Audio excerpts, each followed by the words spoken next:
Have you ever wanted to study abroad in Israel? Take a course on technology in the startup nation, conduct research in a state-of-the-art lab, or maybe brush up on your Hebrew language skills, or learn about reporting armed conflict in the Middle East. Well, the Rothberg International School at the Hebrew University of Jerusalem offers all these interesting courses and more for students studying abroad in Jerusalem.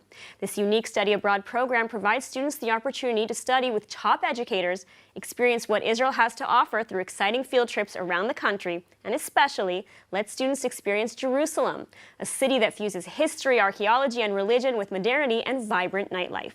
So, here to tell us all about it are Linda Gradstein, the Israel correspondent for Voice of America and former correspondent for National Public Radio, who teaches a course on reporting armed conflict in the Middle East, and Hebrew University students on an Nativ College leadership program, Jacob Kline and Reena Bromberg Gaber. Welcome. Thank you. Thank you.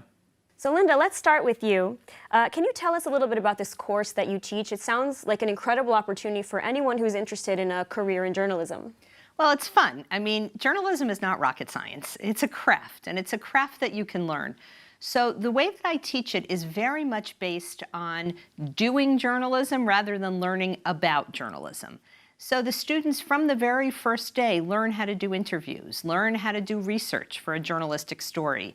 They each do a fairly long feature story that's about 1,500 words or so, sometimes with a multimedia component. So from the very beginning, they are basically working as journalists. And the Middle East, of course, has plenty of conflict. And they learn how to reach out, how do you do an interview if you want to interview somebody who's not in Israel? So they do interviews by Zoom, by Skype.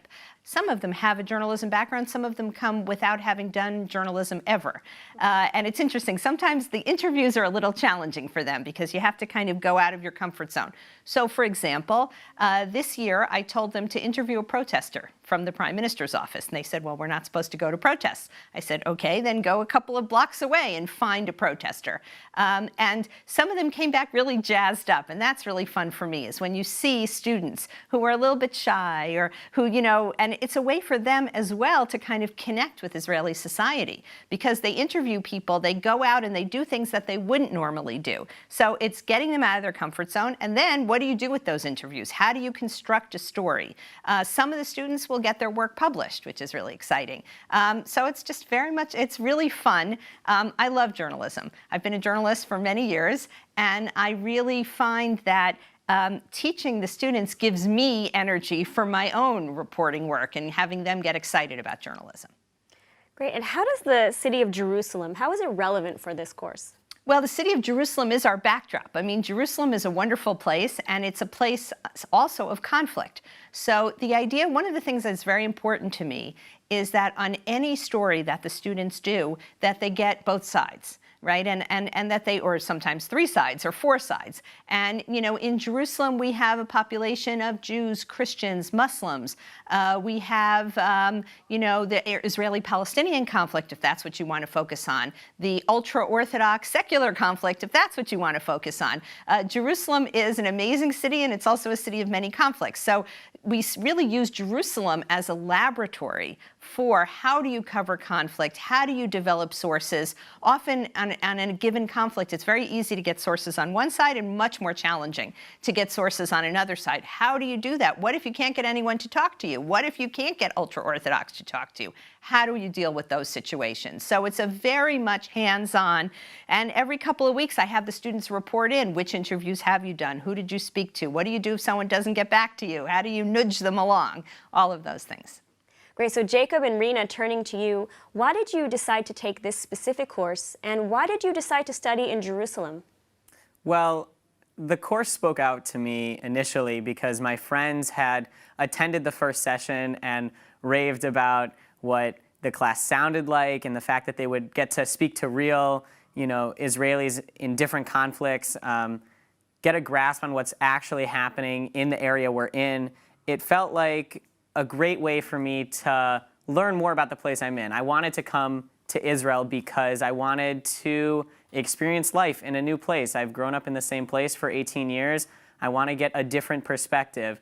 And this class seemed like the best way for me to get a grasp of what's going on, figure out my curiosity in active ways, And above all, I really like talking to people. So I got to speak to a lot of new people. That's great. And Reena?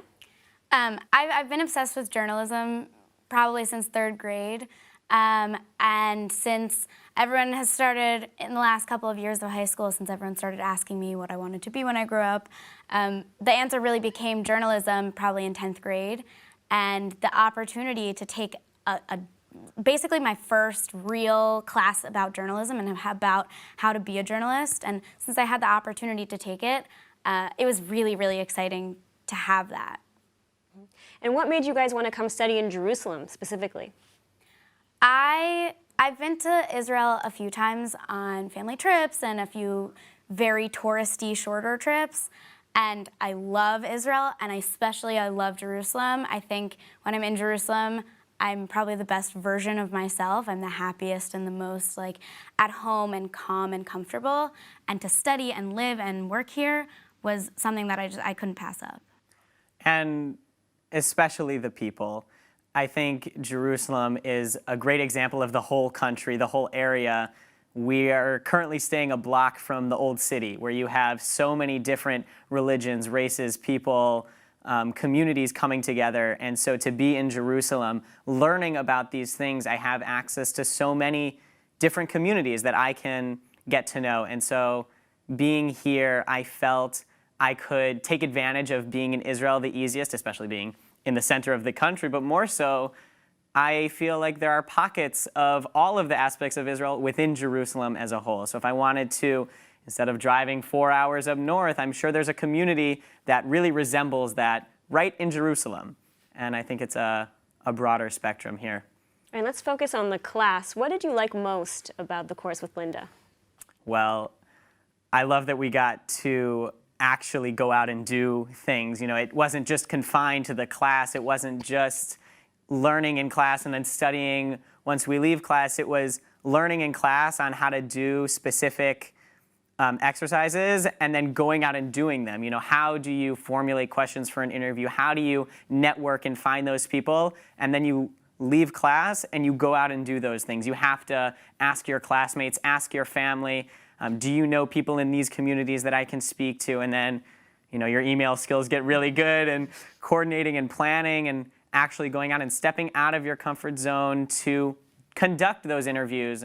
Writing hasn't always been a strength of mine, and I'm still working on it, but this class really pushes me in a new way than my high school classes, because it's not a literary analysis of something. It's an analysis of a culture, of a person, of a situation, and that is something I have never written before. And Reena? I think, like Jacob said, getting out of the classroom and learning by doing rather than learning by sitting and staring or sitting and listening, I think that's the best way to learn something. And because I want to be a journalist, I have really tried, especially in the last few years, to talk to as many people as I can who are in the field, and to talk to as many people as I can who know, can give me more information about what I can do in the future. And so learning from Linda and learning about, you know, all of the things that she's done in her life and hearing all of her stories. And she also has brought in some of her connections, people who are in the field, people who are related to the field, and learning from those people also has been such an incredible opportunity that I think will really help me in the future. Now, Linda, back to you. I mean, these are challenging times, right? We have the coronavirus. It's changed all our lives. How has it been to teach this class, I understand, via Zoom in part? Yes, almost in total.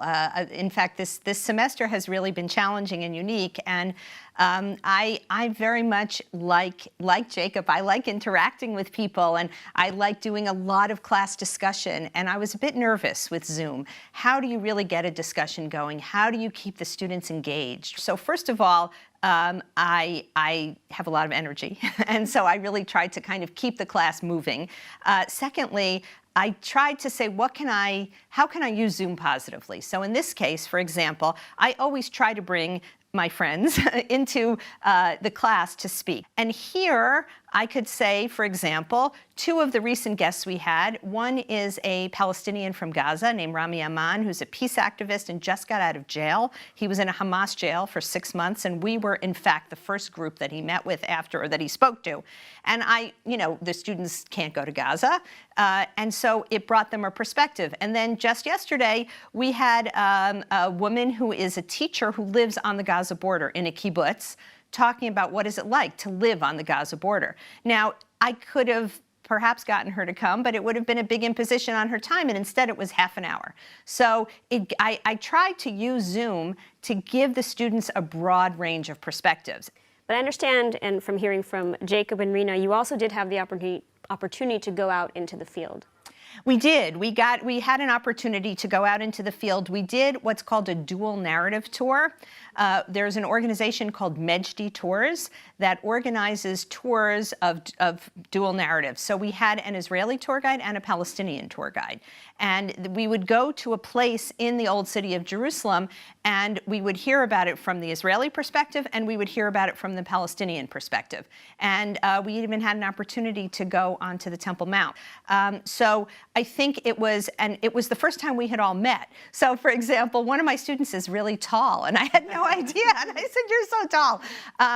And I think that also really helps solidify us as a class. And to spend some time sort of really thinking about dual narratives. And when you're doing it as a group together, when you're walking through the alleyways of the old city, and you would hear from the Israeli tour guide what the old city and what the Kotel means to her, and you would hear from the Palestinian tour guide what the Temple Mount means to her. I think it kind of brought a lot of what I was trying to say into focus. Great. So, Reena and Jacob, back to you.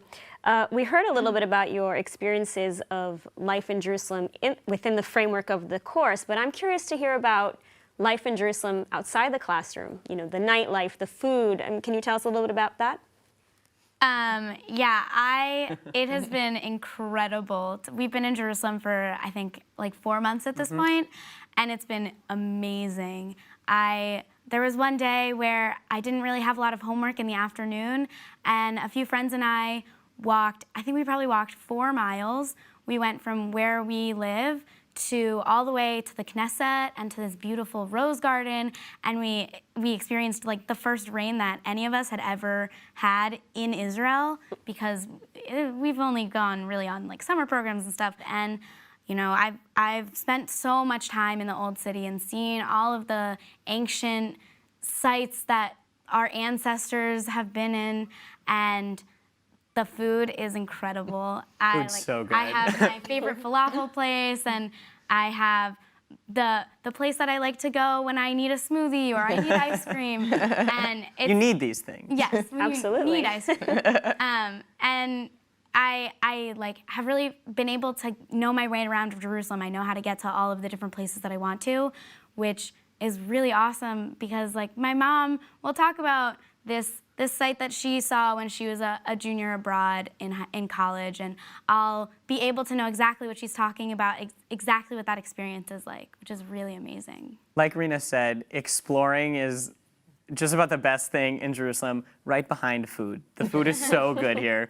But for example, my friends and I, one afternoon, we finished class and we were like, let's go explore the bus route. We had been taking the bus to and from like the same few places, and we wanted to get a better handle of it and see a few new places around Jerusalem. So our friend had a spike ball net, which is a game we play in the park. We put it together and we walked to the bus stop. I think it was 5 or 6 of us. We get on the bus, and our goal was whenever we would see a park or a patch of grass or a place to play, we would jump off the bus and play a game there. So we rode a few stops, we jump off, and we play a few games, and someone is keeping watch and shouts, "The next bus is coming." And we run, we grab all our stuff, we get back on the bus, and we ride a few more stops until we see another patch of grass. And we went to so many new parks, places around Jerusalem we didn't even know existed. We found this great new restaurant to try. It was honestly so much fun, one of the greatest memories I have here. And it was with my friends exploring a new place, and we realized how much there is that we just haven't even seen yet. Great. Well, Linda, Jacob, Reena, thank you so much for taking the time to speak with us today. Thank you. So this is just one of dozens of incredible courses and programs that you can experience in numerous fields, from arts and humanities to the hard sciences, at the Rothberg International School at the Hebrew University of Jerusalem.